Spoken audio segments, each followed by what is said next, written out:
Hello, and welcome to the second episode of Some Old Guy Show, brought to you by me, Some Old Guy. I originally thought that today's episode would be about urology, which is a subject very near and dear to old people's bladders. But then I realized that it's this November here in the East, and probably where you are too, and that means it's the 32nd anniversary of the release of the movie Home Alone.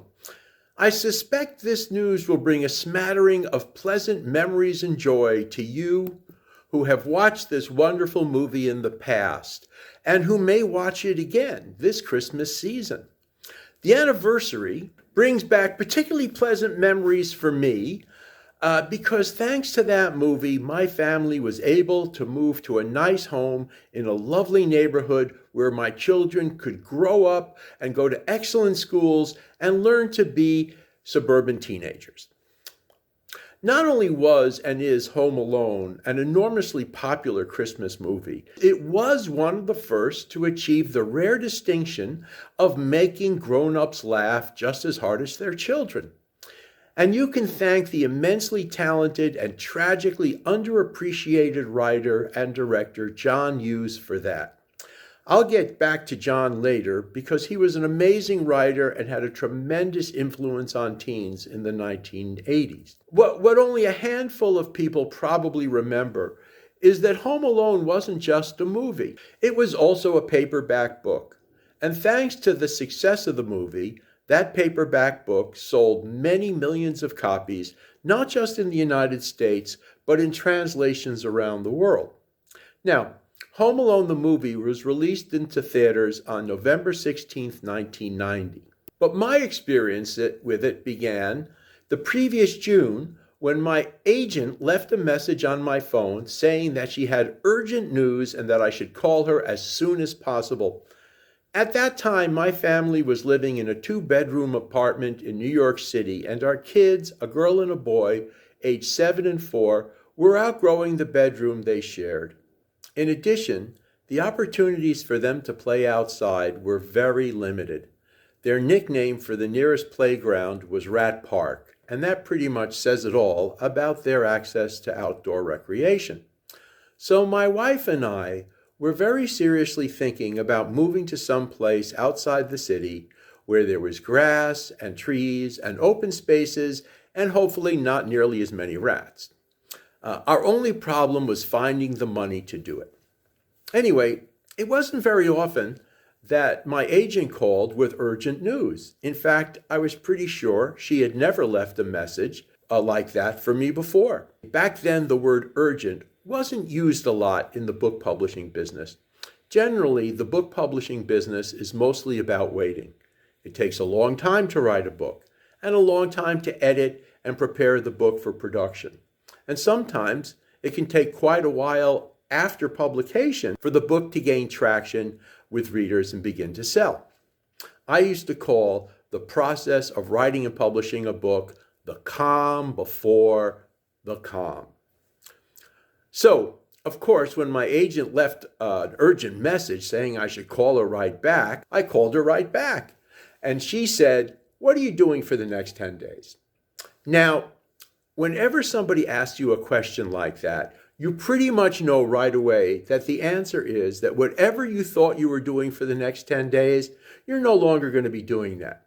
So when my agent asked, "What are you doing for the next 10 days?" my answer was, "What have you got?" And what my agent had was a job turning a Christmas movie by John Hughes into a book.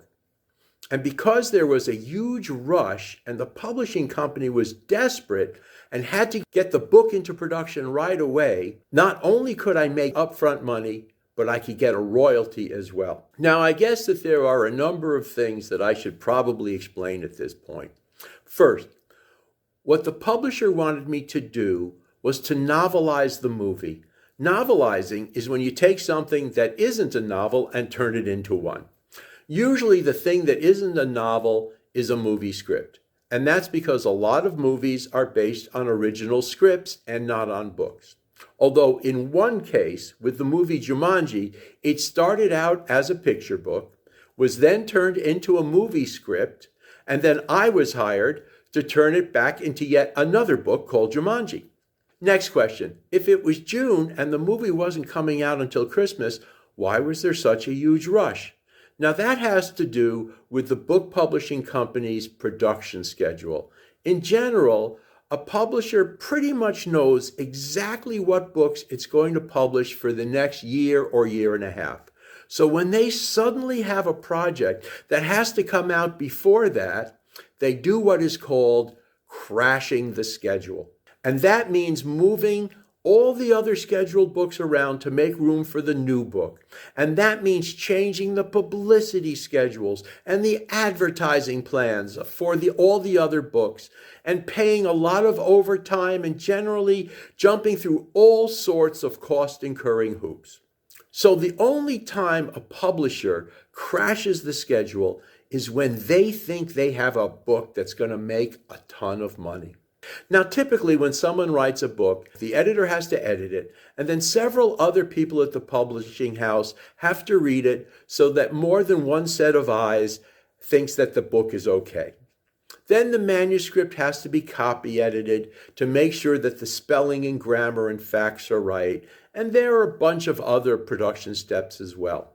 But when you're doing a novelization, there's one whole extra time-consuming step that you'll otherwise not encounter. And that step involves sending the manuscript of the book out to the movie producers and the agents in Hollywood who were involved in the movie so that they can all approve it. They insist on having approval. Now, here's a little secret about Hollywood. Most of the people out there are much too busy going to lunch and working out with their personal trainers and shopping for cars and clothes and having cosmetic surgery and admiring themselves in the mirrors to have time to read. To be honest, reading is about the last thing that anyone in Hollywood really wants to spend their time doing. Now, maybe you've heard the saying that Hollywood is high school only with money. Well, I'm here to tell you that is totally true. Now, it's also true that some people in high school love to read. But let's get real here. Those people aren't usually the ones who wind up in Hollywood. And because Hollywood is like high school, only with money, when people out there have to read something, they generally hire a reader to read it for them. That's true. I swear, I'm totally serious. Reading is a job in Hollywood. And these days, it generally pays about $50 an hour. So if you are one of those people who likes to read, and you don't mind spending the rest of your life in high school only with money, there's a job waiting for you in Hollywood. Anyway, all that writing and editing and sending book manuscript out to Hollywood, it all takes time. And then once the manuscript is finished and approved by everyone, the book has to be designed and typeset and printed. And basically, the faster the publisher needs to have all that work done, the more it's going to cost. And here's another question you might have thought. If it's so expensive to crash the production schedule, why didn't the publisher just start the whole process earlier? And the answer is that very often, nobody knows if a movie is going to be a hit until it's been shot and a rough edit has been screened. And even then, they don't really know if it's going to be a hit or a flop, but they certainly have a better idea than they did before the movie was shot. So that's why there was this huge last-minute rush to publish the book based on the movie Home Alone. So filming began on Valentine's Day, February 14th, 1990, and it went on for 83 days until May 8th, and I can only assume that shortly thereafter they put together a rough edit of the movie and they realized that they probably had a hit. And since Hollywood is basically high school only with money, as soon as they thought they had a hit, they started up the merchandising machine that would eventually result in Home Alone t-shirts and bed sheets and pajamas and backpacks and beanies and dolls and keychains and, of course, the book. And that brings the story back to me and the writing of the book in 10 days. See, back in 1990, there weren't a lot of writers who could do that, who could write that fast. And the truth is, I couldn't have done it if I hadn't been an early user of an IBM PC computer running a program called WordPerfect, which back then, and for people who'd never used a personal computer before, which was basically everybody at the time, it took a considerable amount of time to figure out how to learn WordPerfect and how to adjust to using it.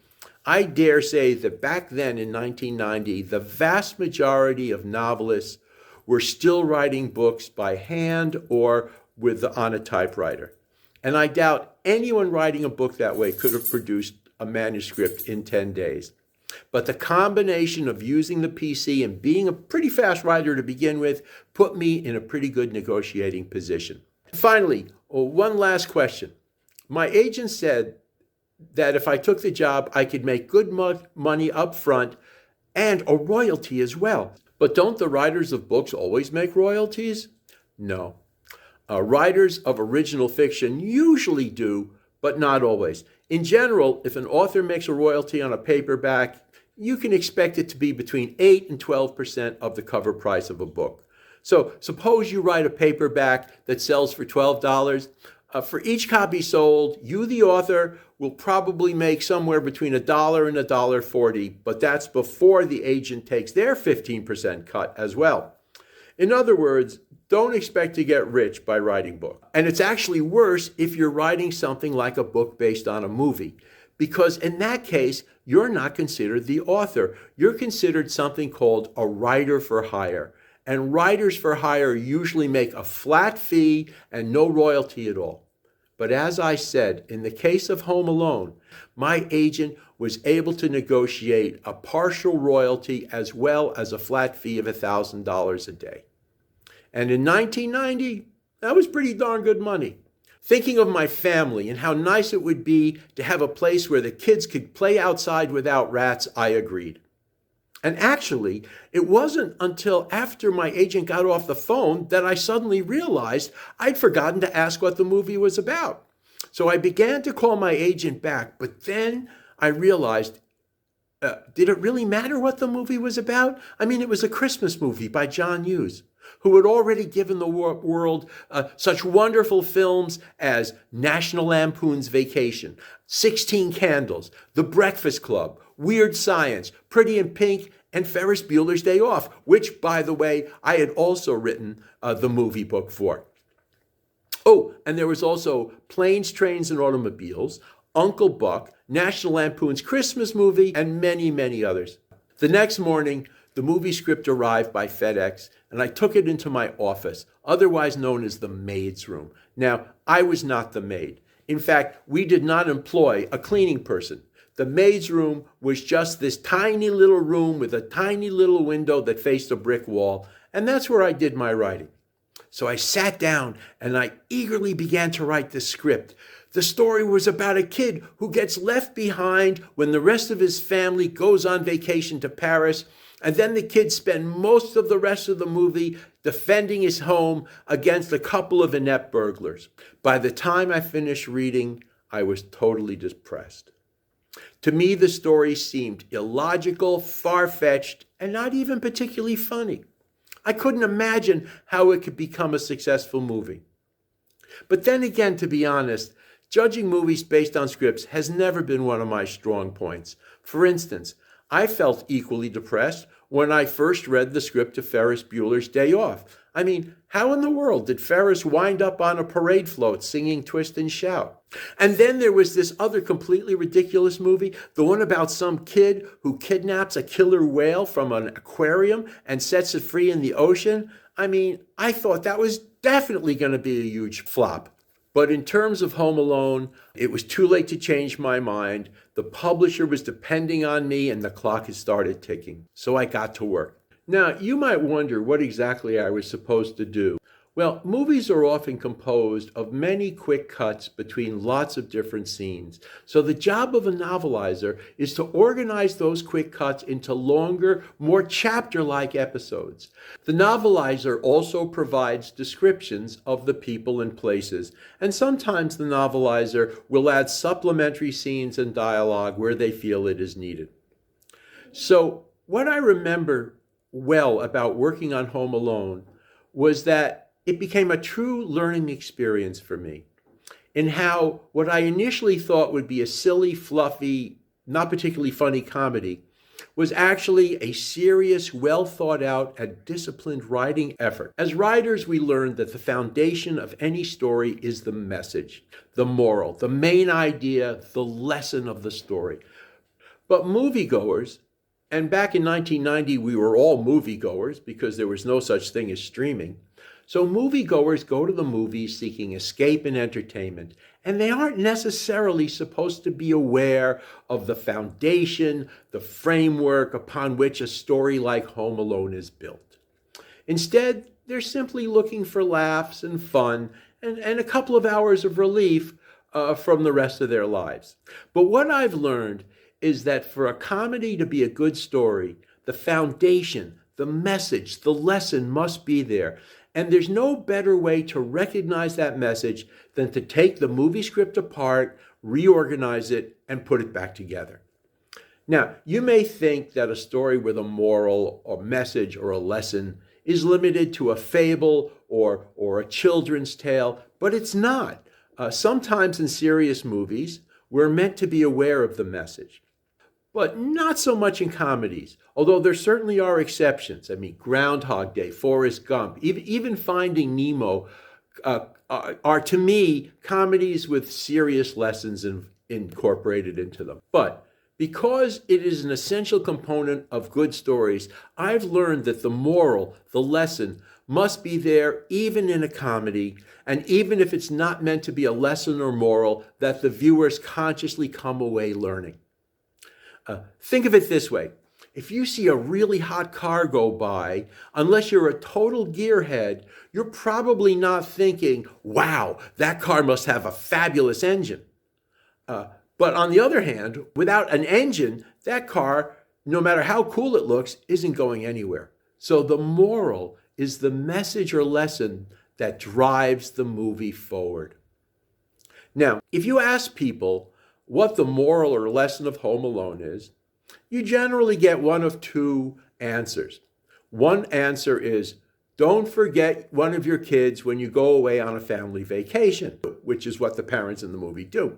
Another is, don't wish your family would disappear, because that's what Kevin wishes in the movie. But once I began to look closely at the story, I realized that there was a much deeper and more important lesson. To understand what the lesson and the moral of Home Alone is, you have to look at Kevin at the beginning of the movie. Now, John Hughes made sure to let us know that Kevin is incompetent. He's helpless. He's vulnerable. He can't take care of himself. You're completely helpless. Everyone has to do everything for you, complains one of his older siblings. You are what the French call les incompetents, says another. So it's no surprise that Kevin wishes his verbally abusive family would disappear. And indeed, the next morning, they're gone. However, after a brief celebration of his newfound independence, Kevin settles into a state of fearful unease. He's scared of the talking furnace in the basement, of old man Marley, who his brother Buzz warned was the South Bend snow shovel slayer, and of the gangsters in the old black and white movie Kevin watches on TV. But gradually, Kevin does begin to learn that he can function on his own. He can order a pizza, he can go to the store to get a toothbrush, he can do laundry, he can even tell the scary furnace in the basement to shut up when it's threatening him. As I was working on turning the movie script into a book, I realized that none of these scenes were random or arbitrary. They were all there to prepare the viewer for what came next, the arrival of the burglars, otherwise known as the Wet Bandits, thanks to their penchant for leaving water running in every house they robbed.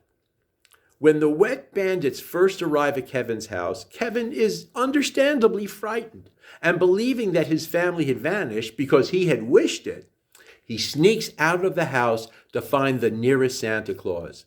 Kevin now has only one Christmas wish this year, and it's not for toys or games. He just wants his family back.